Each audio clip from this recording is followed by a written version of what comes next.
નમસ્કાર. લાસ્ટમાં આપણે એડ્રિનલ ગ્રંથિ વિશેની ચર્ચા ચાલુ હતી, જેની અંદર આપણે એવું સમજેલ કે એડ્રિનલ ગ્રંથિ છે સ્પષ્ટ બે વિસ્તારોમાં વિભાજિત છે, એટલે કે બે પેશીઓથી બનેલી છે.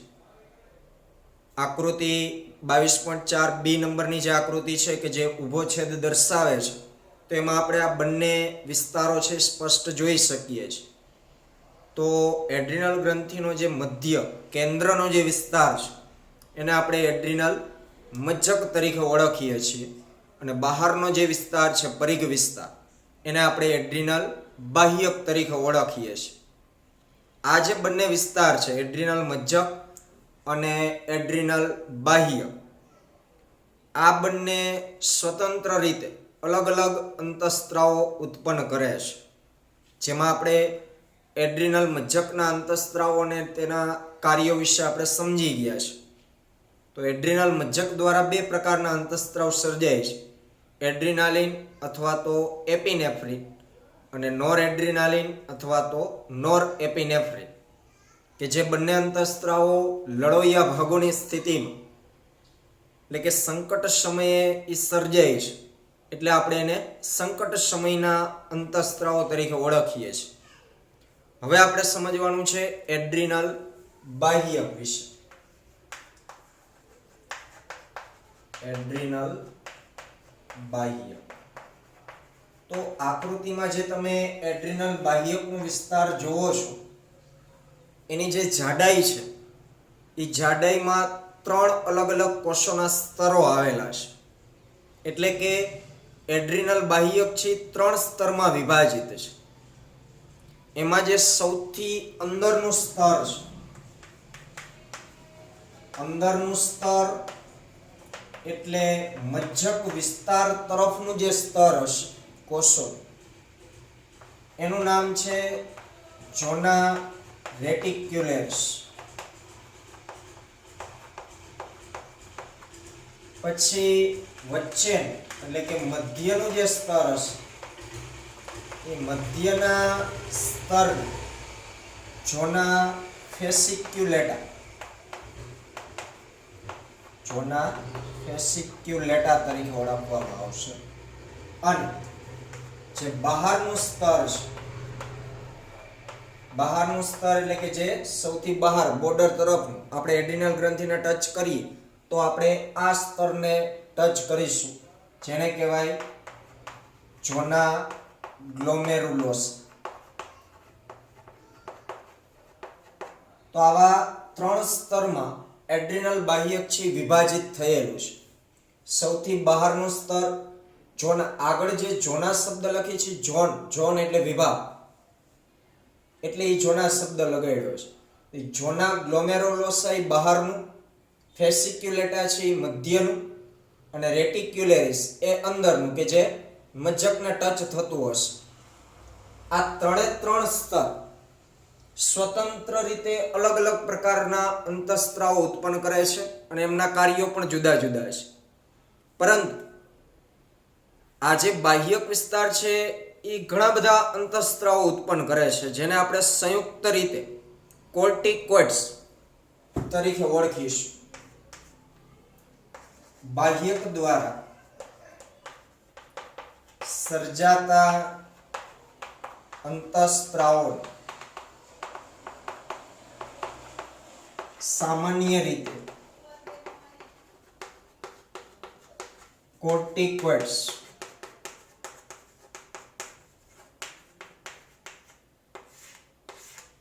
તરીકે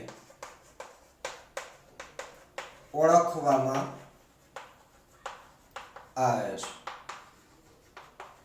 આ કોર્ટિકોઇડ્સ એક સમૂહનું નામ છે જે બાહ્યક દ્વારા સર્જાતા અંતઃસ્ત્રાવનો સમાવેશ કરે છે. આ કોર્ટિકોઇડ કોઈ એક અંતઃસ્ત્રાવનું નામ નથી, એ આખો એક સમૂહ છે. તો એ બાહ્યક દ્વારા જેટલા અંતઃસ્ત્રાવો સર્જાય એ બધાને સામાન્ય રીતે કોર્ટિકોઇડ્સ તરીકે ઓળખવામાં આવે. હવે અહીં કોર્ટિકોઇડ્સ મુખ્યત્વે બે પ્રકારના છે, બે નહીં, બે પ્રકાર, એટલે કે કોર્ટિકોઇડ્સને બે ભાગમાં વહેંચેલા છે. એક ગ્લુકોકોર્ટિકોઇડ્સ અને એક મિનરેલોકોર્ટિકોઇડ્સ. આવા બે ભાગની અંદર કોર્ટિકોઇડ્સને વિભાજિત કરવામાં આવે છે. ગ્લુકોકોર્ટિકોઇડ્સ. હવે આ ગ્લુકોકોર્ટિકોઇડ્સ એટલે કેવા અંતઃસ્ત્રાવ? તો જે કોર્ટિકોઇડ્સ કાર્બોહાઈડ્રેટ્સના ચયાપચય સાથે સંકળાયેલા હોય, જે કોર્ટિકોઇડ્સ કાર્બોહાઈડ્રેટના ચયાપચય સાથે સંકળાયેલા હોય તેને ગ્લુકોકોર્ટિકોઇડ્સ કહે છે.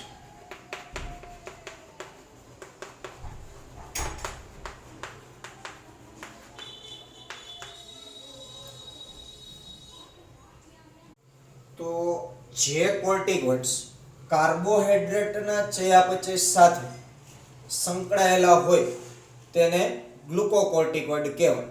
તો બાહ્યક દ્વારા જે કોર્ટિકોઇડ સર્જાશે એમાં કોઈક કોર્ટિકોઇડ એટલે કે કોઈક અંતઃસ્ત્રાવ એવા હશે કે જે કાર્બોહાઈડ્રેટનું પાચન કરતા હોય, એના ચયાપચયની ક્રિયાઓ સાથે એ અંતઃસ્ત્રાવ સંકળાયેલા હોય. કાર્બોહાઈડ્રેટ એટલે સ્ટાર્ચ, શર્કરાઓ જે બધી હોય, ગ્લુકોઝ, ફ્રુક્ટોઝ, સુક્રોઝ, આવી જે શર્કરાઓ છૂટી પાડતા હોય કોઈ પદાર્થોમાંથી, જટિલ પદાર્થમાંથી, તો એવા અંતઃસ્ત્રાવોને આપણે ગ્લુકોકોર્ટિકોઇડ્સ તરીકે ઓળખશું. જેમાંનું એક ઉદાહરણ આપણે લઈએ તો આપણા શરીરમાં કોર્ટિસોલ, એક્ઝામ્પલ તરીકે કોર્ટિસોલ. તો આ જે અંતઃસ્ત્રાવ છે એ આપણા શરીરનો મુખ્ય ગ્લુકોકોર્ટિકોઇડ છે. આ કોર્ટિસોલ એ અંતઃસ્ત્રાવનું નામ થશે, પણ એ કયા પ્રકારનો છે? ગ્લુકોકોર્ટિકોઇડ પ્રકાર. એવી જ રીતના બીજો જે પ્રકાર છે એને કહેશું મિનરેલોકોર્ટિકોઇડ.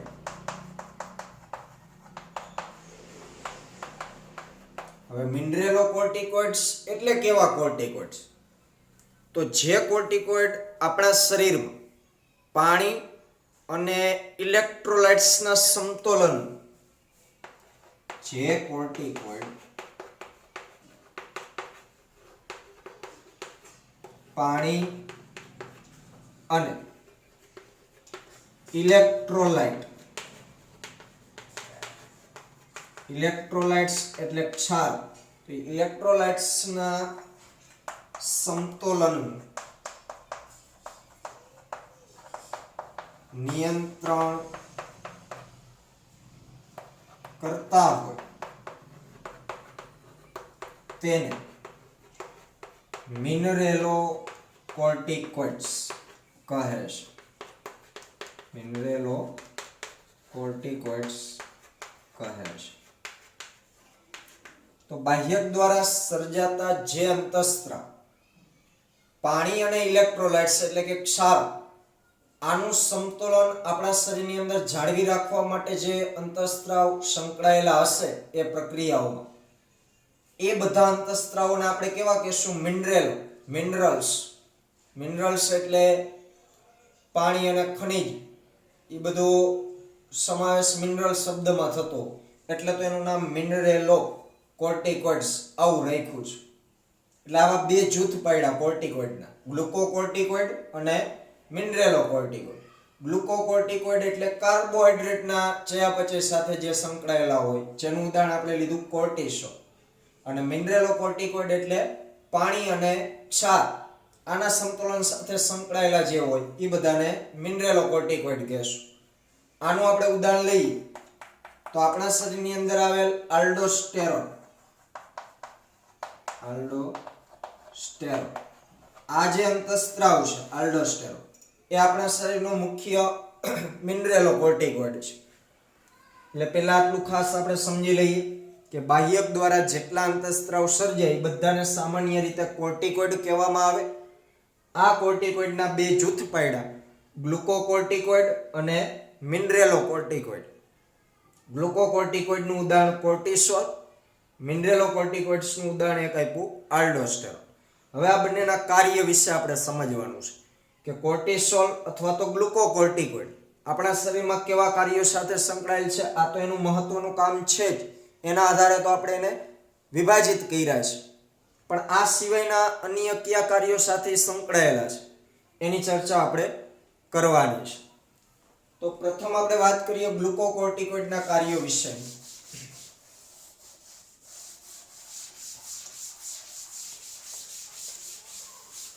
તો ગ્લુકોકોર્ટિકોઇડનું મુખ્ય કાર્ય છે કાર્બોહાઈડ્રેટના ચયાપચય સાથે સંકળાવ. પરંતુ એ સિવાયના જે અન્ય કાર્યો છે એની આપણે વાત કરીએ. ગ્લુકોકોર્ટિકોઇડ્સના કાર્ય. તો ગ્લુકોકોર્ટિકોઇડ્સ છે એ ગ્લુકોનોજીએસિસ, ગ્લુકોનિયોજિનેસિસ, પછી લિપોલાઇસિસ અને પ્રોટીયોલાઇસિસ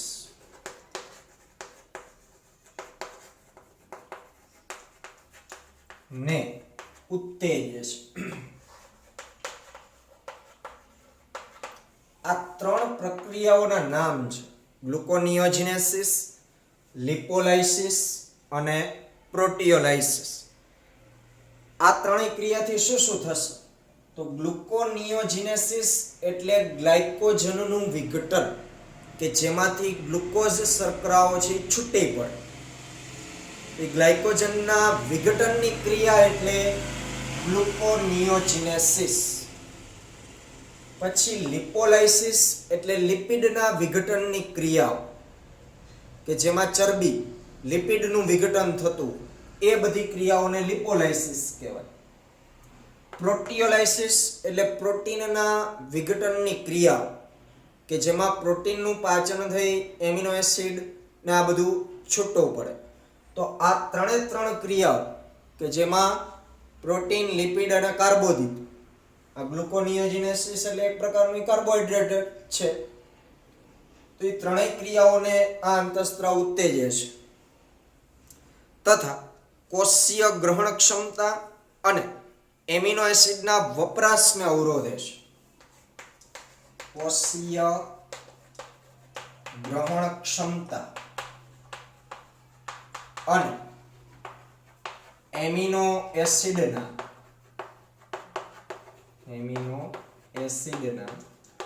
વપરાશને અવરોધે છે.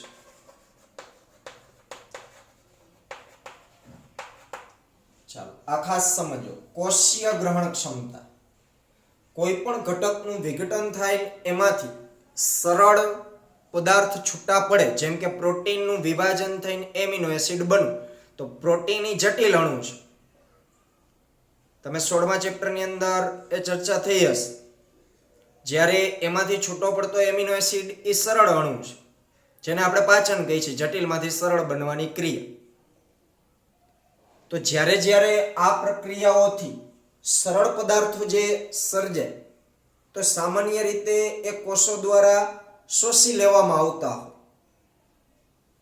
એ રુધિરમાં ન ભળતા હોય, પણ કોષો દ્વારા શોષી લેવામાં આવતા હોય.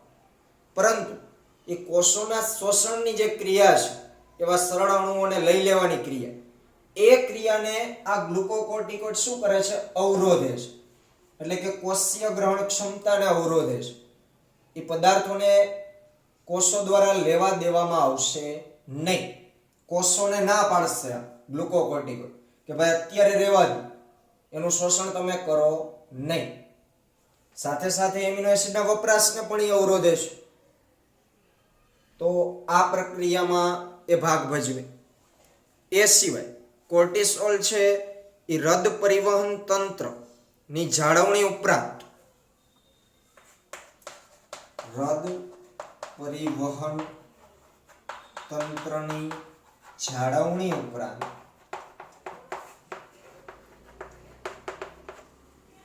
મૂત્રપિંડ એટલે કે જે કિડની છે એ મૂત્રપિંડના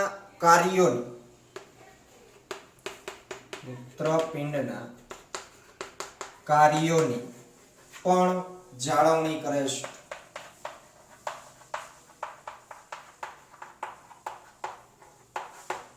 હૃદ પરિવહન તંત્ર એટલે રુધિરાભિસરણ તંત્ર. તો રુધિરાભિસરણ તંત્ર જે ચાલે છે એનું જે કાર્ય છે, હૃદય થકી જે બ્લડનું સર્ક્યુલેશન થતું હોય તો એ કાર્ય વ્યવસ્થિત પૂર્ણ થાય એના માટે પણ કોર્ટિસોલ જવાબદાર છે. સાથે સાથે મૂત્રપિંડનું જે કાર્ય છે રુધિરના શુદ્ધિકરણ અને નકામા પદાર્થોને ઉત્સર્જિત કરવાનું, તો એ મૂત્રપિંડના કાર્યની પણ એ જાળવણી કરશે.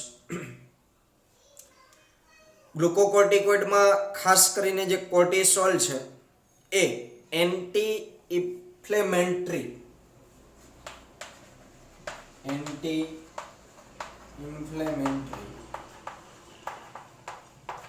ઇન્ફ્લેમેટરી એટલે પ્રતિદાહક જે અસર છે, પ્રતિદાહક અસર પ્રેરે છે અને રોગ પ્રતિકારકતાને અવરોધે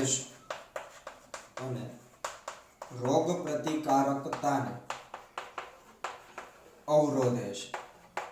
એન્ટી ઇન્ફ્લેમેટરી અસર એટલે પ્રતિદાહક એટલે કે જે ઉત્તેજના હોય કોઈ એન્ટીજનને કારણે કોઈ એવો પદાર્થ આપણા શરીરની અંદર પ્રવેશે કે જે એક એન્ટીજનના રૂપમાં છે. વાયરસ હોય, બેક્ટેરિયા હોય કે અન્ય કોઈ પણ પદાર્થ હોય જે આપણા શરીરનો નથી, આવું દ્રવ્ય જ્યારે આપણા શરીરની અંદર પ્રવેશે તો એ દ્રવ્ય સામે પ્રતિકાર આપવા માટે આપણું શરીર કંઈક ને કંઈક રિએક્શનો આપશે. જેમાંનું એક રિએક્શન એન્ટી ઇન્ફ્લેમેટરી અસર એટલે કે બળતરા થવી. તો કોઈ અંગની અંદર કે જ્યાં એનો ચેપ લાગેલ છે એ ભાગમાં બળતરા ઉત્પન્ન કરાવી એ આમની એક અસર છે કોર્ટિસોલ, અને રોગ પ્રતિકારકતાને એ અટકાવે છે. સાથે સાથે કોર્ટિસોલ છે રક્તકણના ઉત્પાદનને પણ ઉત્તેજે છે. રક્તકણ એટલે આરબીસી ના ઉત્પાદનને ઉત્તેજે છે. આ પણ એક એનું કાર્ય છે મહત્વનું. તો આટલી વાત, આ જે કાર્યોની વાત થઈ એ ગ્લુકોકોર્ટિકોઇડના કાર્યો છે, એટલે કે સામાન્ય રીતે કોર્ટિસોલ આ કાર્યો કહી શકાય. હવે આપણે વાત કરવાની છે મિનરેલોકોર્ટિકોઇડના કાર્ય, જેનું ઉદાહરણ આપણે લીધું છે આલ્ડોસ્ટેરોન. તો આલ્ડોસ્ટેરોનના કાર્યોની આપણે વાત કરીએ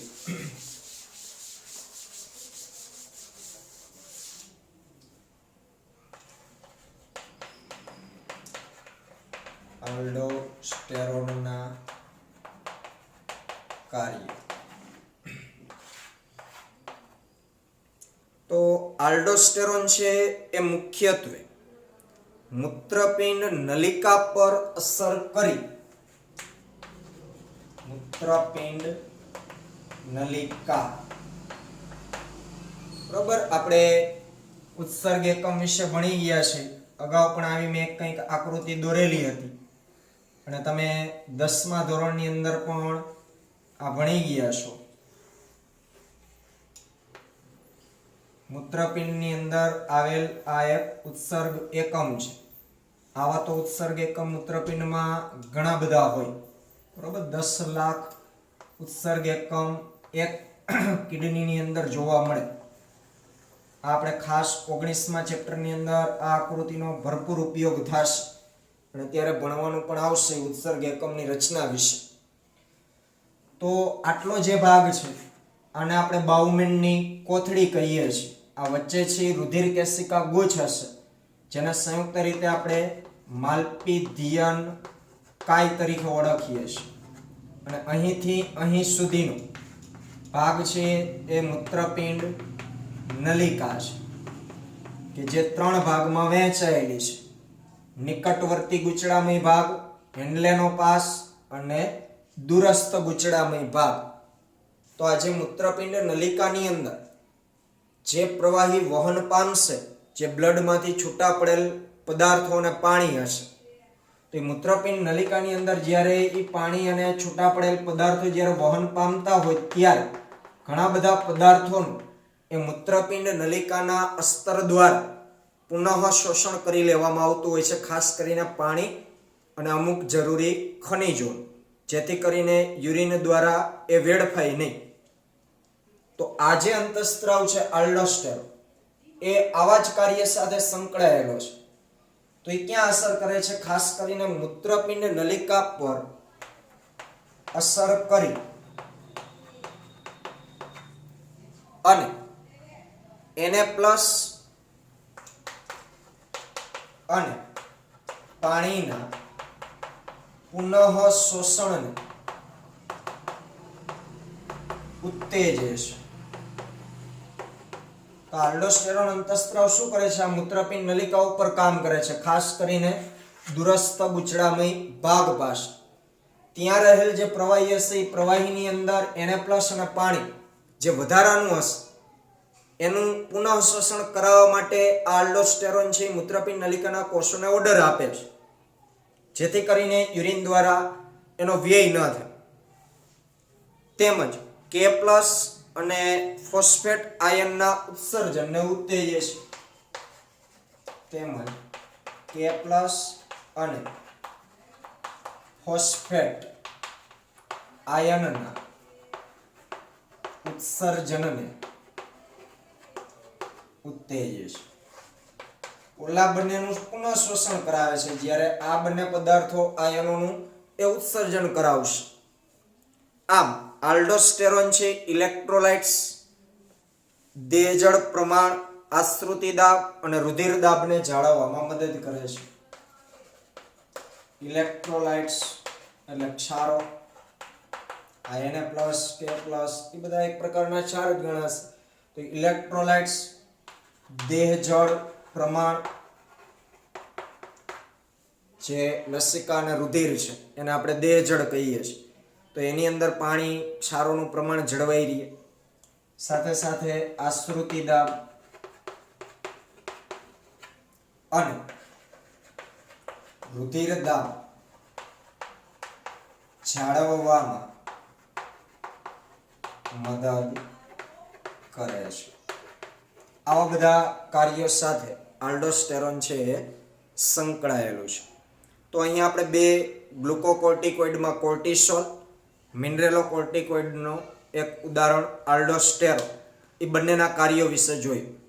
આ સિવાય એડ્રિનલ બાહ્યક દ્વારા અલ્પ માત્રામાં એટલે કે ઓછી માત્રામાં એક અંતઃસ્ત્રાવ સર્જાય છે, જેને કહેવાય એન્ડ્રોજેનિક સ્ટીરોઇડ. એન્ડ્રોજેનિક સ્ટીરોઇડ આ પણ એક અંતઃસ્ત્રાવ છે કે જે બાહ્યક દ્વારા સર્જાતો હોય છે, પરંતુ ખૂબ જ ઓછી માત્રામાં. તો આનું કાર્ય છે કે જે યૌવનારંભ દરમિયાન એટલે કે યુવાવસ્થાની શરૂઆત જ્યારે થાય ત્યારે શરીર પરના વાળ, પ્યુબિક વાળ એટલે કે જનન અંગની ફરતે આવેલા જે વાળ હોય અને ચહેરાના વાળની વૃદ્ધિમાં મહત્વનો ભાગ ભજવે છે. એડ્રિનલ બાહ્યક દ્વારા અંતઃસ્ત્રાવોનું ઓછું ઉત્પાદન જો થાય, આ જે ગ્લુકોકોર્ટિકોઇડ્સ છે, મિનરેલોકોર્ટિકોઇડ્સ છે, જો આનું પ્રમાણ ઓછું હોય તો એની ખામીને કારણે ચોક્કસ પ્રકારનો એક રોગ થતો હોય છે, જેને એડિસન્સ રોગ તરીકે ઓળખવામાં આવે છે. જેની અંદર કાર્બોદિતના ચયાપચયમાં એક તો ફેરફાર થશે, કારણ કે જો ઓછો અંતઃસ્ત્રાવ સર્જાય, ખાસ કરીને કોર્ટિસોલ, ગ્લુકોકોર્ટિકોઇડ કે જે કાર્બોદિતના ચયાપચય સાથે જ સંકળાયેલો છે, અને એ જ અંતઃસ્ત્રાવ જો ઓછો સર્જાશે તો પરિણામે કાર્બોદિતનું જોઈતા પ્રમાણમાં છે ચયાપચય થઈ શકશે નહીં. તો એક તેના ચયાપચય ઉપર સીધી અસર થશે, એના કારણે એક તો અતિશય નબળાઈ આવશે શરીરમાં, અને આ જ બધા લક્ષણોથી જે રોગ થાય એને કહેવાય એડિસન્સ રોગ. રેડી? ચાલો, તો અહીં એડ્રિનલ ગ્રંથિ વિશેની ચર્ચા પૂરી થઈ. ત્યાર પછીની ગ્રંથિ આપણે ભણવાની છે સ્વાદુપિંડ, જે આપણે આગળના લેક્ચરમાં ચર્ચા કરીશું.